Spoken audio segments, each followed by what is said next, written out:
দর্শক, আবারও বাজেট প্রসঙ্গ। নতুন বাজেটে সবচেয়ে বেশি গুরুত্ব পাচ্ছে পরিবহন, যোগাযোগ ও বিদ্যুৎ জ্বালানি খাত। এসব বিষয়ে আরো জানাতে আমাদের সঙ্গে স্টুডিওতে এই মুহূর্তে এখন দুপুরের আয়োজনে যুক্ত হচ্ছেন সহকর্মী মাহমুদ রাকিব।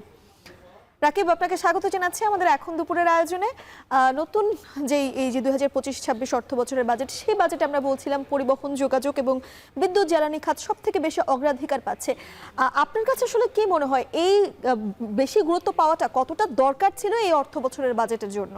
না, আমি প্রত্যেক বছরে কিন্তু আমরা দেখি যে পরিবহন, যোগাযোগ, বিদ্যুৎ এই খাতগুলোই গুরুত্ব পেয়ে থাকে। তো এবারও সেটি হয়েছে।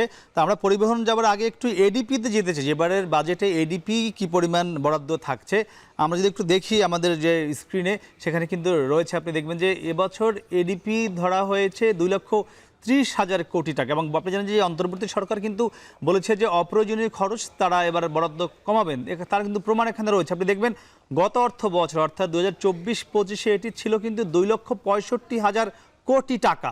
তার মানে গত অর্থ বছরের চেয়ে 35, হ্যাঁ একদমই সঠিক বলেছেন। এবং এটি আপনি যদি দেখেন যে আমরা যদি তার আগের বছরও দেখি 2023-24, সেখানেও কিন্তু ছিল এবারের চেয়ে প্রায় 33,000 কোটি টাকা বেশি। একই সঙ্গে আমরা যদি 22-23 বলি, তখন ছিল 2,46,000 কোটি টাকা। এবার তার মানে এবারের চেয়ে প্রায় 16,000 কোটি টাকা বেশি। তো সব মিলিয়ে হয়েছে এই সরকার কিন্তু এডিবিতে কমিয়েছেন। আর আমরা যদি খাত ভিত্তিক বলি, এবার যে 2,30,000 কোটি টাকার যে খাত ভিত্তিক রয়েছে, সেখানে একটি দেখবো সবচেয়ে বেশি বরাদ্দ পেয়েছে বরাবরের মতোই পরিবহন ও যোগাযোগ খাত, যেটি আপনি বলেছেন। এবং খুবই দুঃখজনক হলেও সত্য, এই অন্তর্বর্তীকালীন সরকারের কাছ থেকে মানুষের কিন্তু আশা ছিল যে যেটি প্রয়োজন সেটি বরাদ্দ বেশি পাবে, কিন্তু আমরা দেখছি সেই শিক্ষা এবং স্বাস্থ্য খাতে কিন্তু এবারও কিন্তু অনেক কম দেওয়া হয়েছে। স্বাস্থ্য খাতে দেওয়া হয়েছে মাত্র 18,000 কোটি টাকা, শিক্ষায় দেওয়া হয়েছে মাত্র 28,000 কোটি টাকা। সেখানে পরিবহন ও যোগাযোগ খাতেই 2,30,000 কোটি টাকার মধ্যে দেওয়া হয়েছে প্রায় 60,000 কোটি টাকা। আপনি জেনে থাকবেন কিন্তু প্রত্যেক বছর, বা আমরা দেখেছি গত 16-17 বছর যে দুর্নীতিগুলো হয়েছে, বড় বড় দুর্নীতি, তা কিন্তু হয়েছে এই পরিবহন ও যোগাযোগ খাতেই। আমরা একটু সেই পরিবহন ও যোগাযোগ খাতের যে বরাদ্দ সেটি দেখে আসতে চাই। অন্যান্য বছরে যেটি আপনার ছিল, যদি বলি গত অর্থ বছরে 24-25 অর্থ বছরে মোট যে বাজেট, সেই বাজেটের মধ্যে 80,498 কোটি টাকা বরাদ্দ ছিল। আমরা ধারণা করছি এবছর পরিবহন ও যোগাযোগ খাতে এই সংখ্যাটি কম করে হলেও 10,000 কোটি টাকা কমে আসতে পারে।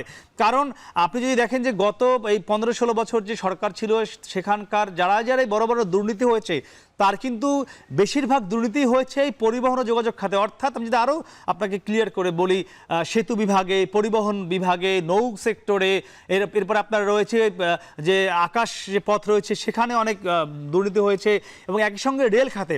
তো সেই খাতগুলোতে কিন্তু এবছর কিছুটা হলেও বাজেট কমিয়ে দেওয়া হবে যাতে দুর্নীতি কমে আসে। তো সেটি আমরা প্রত্যাশা করছি, যেখানে গত বছর ছিল 80,498 কোটি টাকা। এরপর আরেকটি খাত রয়েছে খুবই গুরুত্বপূর্ণ, যেটি হলো বিদ্যুৎ ও জ্বালানি খাত। সেখানে গত অর্থ বছরে বরাদ্দ রাখা হয়েছিল 30,317 কোটি টাকা। এবং একইভাবে কিন্তু আমি আপনাকে এটিও বলতে চাই, বিদ্যুৎ ও জ্বালানি খাতেও কিন্তু অনেক বড় একটি জায়গা ছিল, যে জায়গাটি থেকে গত 15-16 বছর অনেক বেশি দুর্নীতি হয়েছে। সেটা কিন্তু আমরা প্রমাণ বিভিন্ন সময় দেখছি পত্রপত্রিকায়, গণমাধ্যমে, এবং এমনকি দুদক থেকেও কিন্তু সেই তথ্যগুলো আসছে যে গত 15-16 বছর যারা সরকার পরিচালনা করেছেন, কিংবা যারা এই সেক্টরের মন্ত্রী ছিলেন, সেখানকার সংশ্লিষ্ট মানুষজন ছিলেন, তারা কিন্তু এই বিদ্যুৎ ও জ্বালানি খাত থেকে অনেক বেশি টাকা দুর্নীতি করেছেন, বিদেশে পাচার করেছেন। তো সেই খাতেও আমরা ধারণা করছি যে গত অর্থ বছরের তুলনায় এবছরও এখানে বাজেট কিছুটা কমে আসতে পারে। আমি যদি একটু আপনাকে বলি, 23-24 অর্থ বছরে ছিল প্রায় 35,000 কোটি টাকা, এটি 22-23-এ ছিল প্রায় 26,000 কোটি টাকা, 21-22 অর্থ বছরে ছিল 28,000 কোটি টাকা, যেটি আমরা ধারণা করছি এবার হয়তো 30,000 কোটি টাকার আশপাশ দিয়ে থাকবে। তো সব মিলিয়ে ধারণা করা হচ্ছে এই যে মূল খাতগুলো, এডিপি, পরিবহন, যোগাযোগ, বিদ্যুৎ, এটি গত অর্থ বছরের তুলনায় সবগুলো খাতেই আমার ধারণা যে বরাদ্দ কম হয়ে আসবে।